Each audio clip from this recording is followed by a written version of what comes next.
Bonjour, c'est Ursule.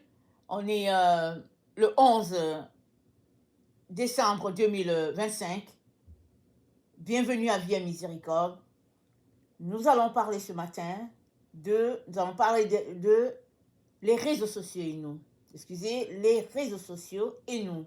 Alors, combien de temps passons-nous devant les réseaux sociaux? Ou bien avons-nous évalué notre temps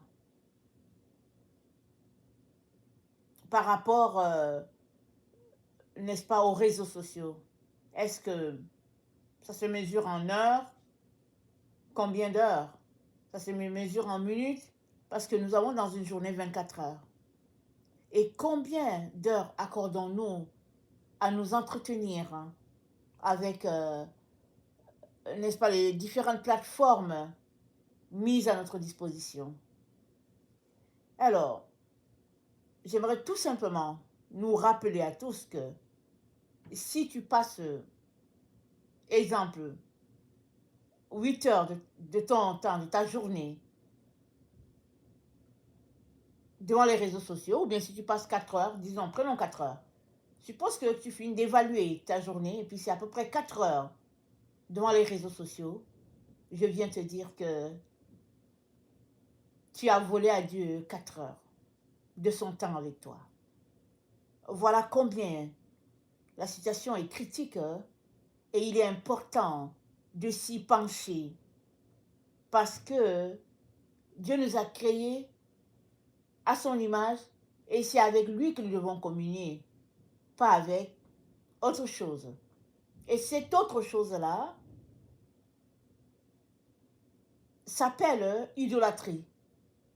Si on prend du temps ailleurs qu'avec notre Dieu. Alors, on sait très bien reconnaître l'idolâtrie quand il s'agit des terrafins, de l'horoscope, d'aller chez les marabouts, etc. Mais c'est comme si, quand ça vient de parler des réseaux sociaux, c'est comme si les réseaux sociaux ne font pas partie d'idolâtrie. C'est comme s'ils sont exclus d'idolâtrie, c'est comme si c'est des cas permis. Mais que nous dit le Seigneur dans Proverbe 22 au verset 24, c'est dit: ne fréquente pas l'homme colère. Ne va pas avec l'homme violent. De peur que tu ne t'habitues à ses sentiers et qu'il ne devienne un piège pour ton âme. Alors on pourrait dire, mais moi je ne clique pas là où il y a les plateformes, là où les propos sont grossiers, là où c'est violent, je ne clique pas. Je cherche toujours des bonnes émissions et puis c'est là que j'y vais et puis je m'arrête là-dessus. Alors, tu pourrais justifier ton comportement sur les réseaux sociaux par ton choix des différentes chaînes. Mais toujours est-il que, sache que si tu prends 2 heures sur 24 heures à être sur les réseaux sociaux, tu as volé à Dieu 2 heures de son temps avec toi. Alors, comment régler cette situation? Comment, n'est-ce pas, donner à Dieu ce qui est à lui? Quand les pharisiens ont demandé à Jésus, est-ce que nous devons payer l'impôt à César? Jésus-Christ a dit, donnez-moi ce qui est écrit sur la pièce de monnaie. Et après, il leur a dit, rendez à César ce qui est à César, et puis à Dieu ce qui est à Dieu. Donc, on est ici devant la même situation. Rendons à Jésus-Christ ce qui est à lui, et puis rendons au monde ce qui est à lui. Et qu'est-ce que le monde a qui est à lui que nous avons avec le monde? La Bible dit, nous n'avons aucune part avec le monde. C'est dit, n'aimez pas le monde, ni les passions qui y sont. Il dit, l'amour du monde, c'est inimitié contre Dieu. Alors, rendez à César ce qui est à César, à Dieu ce qui est à Dieu.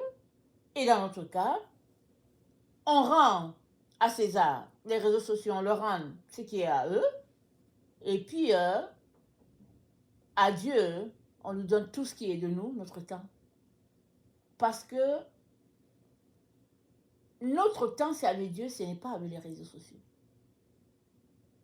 Oui, tu peux être abonné à une chaîne qui parle de Dieu, et puis Dieu peut te dire d'écouter cette chaîne-là, ou bien il peut te dire, c'est vrai, c'est une chaîne, je n'ai aucun reproche à cette chaîne, mais seulement, je ne veux pas que tu passes ton temps là-dessus. Parce que la communion, c'est avec Dieu, ce n'est pas avec un gadget, ou bien avec un ordi, un cellulaire. Ces choses n'ont pas à se placer entre Dieu et puis nous. Parce que quand ça arrive, ça devient l'idolâtrie. Et dans le psaume 20, au verset 8, c'est dit, ceux-ci s'appuient sur leurs chars, ceux-là sur leurs chevaux. Nous invoquons le nom de l'Éternel notre Dieu. Eux, ils plient et ils tombent. Nous tenons ferme et restons debout. Amen. Eux, ils s'appuient sur les protections des chevaux, des chars, et puis toutes sortes de situations qui vont les protéger. Mais c'est dit, nous invoquons le nom de l'Éternel, notre Dieu. Alors que nous invoquons le nom de Dieu, c'est une protection pour nous. Voilà pourquoi il est important que tu puisses invoquer le nom de Dieu à tous les jours, à tout moment. Et à laisser les réseaux sociaux faire leur travail. Parce que ce n'est pas à ça que Dieu t'a appelé. Dieu t'a appelé à accomplir une œuvre sur la terre. Et cette œuvre, tu ne pourras pas l'accomplir si tu passes ton temps devant les réseaux sociaux. Parce qu'ils ne peuvent pas te donner la réponse que tu cherches. Parce que la réponse que tu cherches se trouve en Dieu. Dans ton temps avec lui, il va te communiquer la réponse que tu cherches. Alors,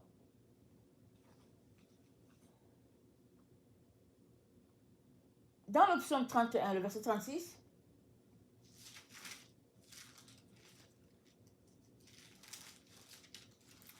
psaume 31, le verset 36, attendez, est-ce que je suis correcte là?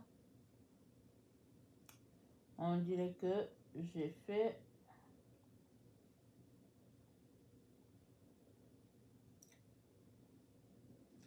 Attendez.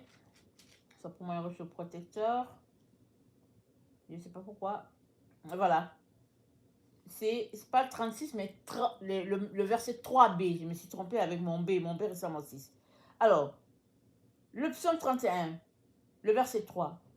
Sois pour moi un rocher protecteur, une forteresse, où je trouve mon salut. Alors, Dieu est notre forteresse. Il est notre rocher. Il est celui qui nous protège. Ce n'est qu'en lui que nous sommes accomplis. Alors, quand on cherche une réponse à quelque part, allons-y à Dieu. Il a la réponse. Il a la solution. Il va nous débloquer. Amen. Mais c'est devant lui. Alors qu'on veut une réponse, on la lui pose et puis on attend. Il peut nous donner la réponse tout de suite.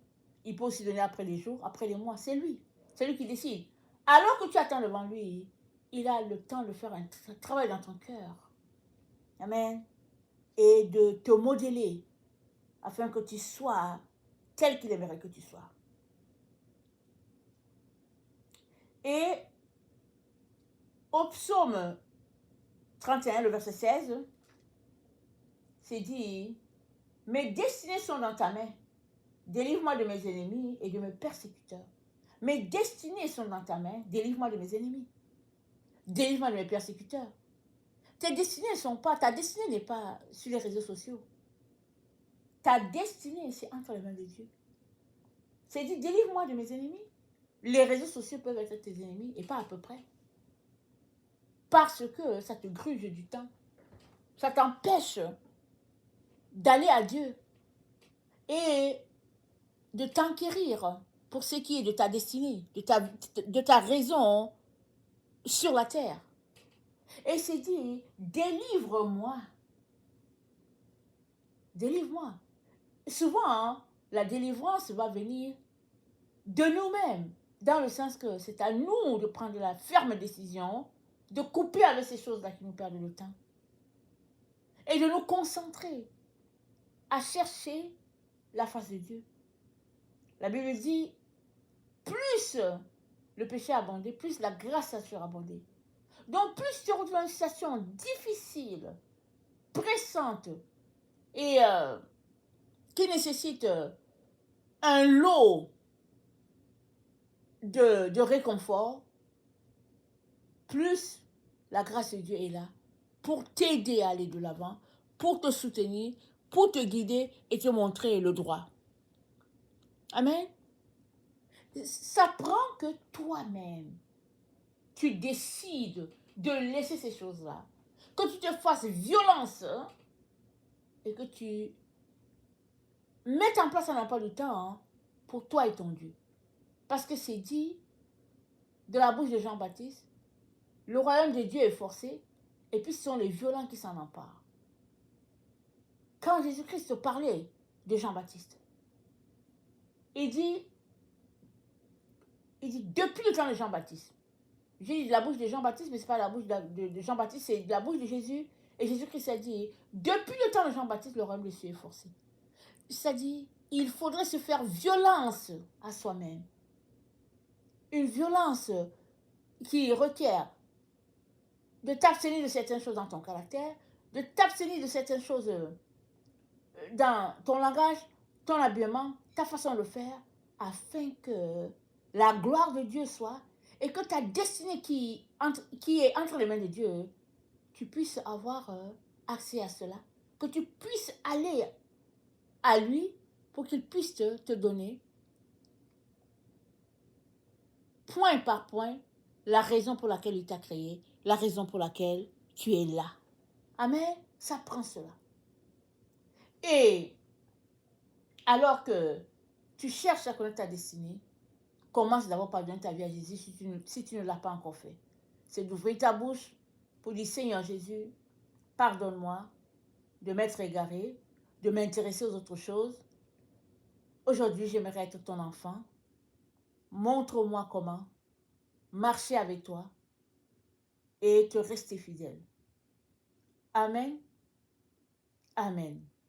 Donc voilà, le Seigneur ne veut que t'aider à couper dans les réseaux sociaux et même à t'en détourner définitivement. Mais ça va commencer par toi, le vouloir d'abord. Parce que le Seigneur ne va pas te forcer. Tant aussi longtemps que ton cœur aime quelque chose, tu seras collé à cette chose. Décide toi-même de te décoller de cela, afin que la gloire de Dieu soit. Amen. Que le Seigneur bénisse sa parole. Amen et alléluia. Amen.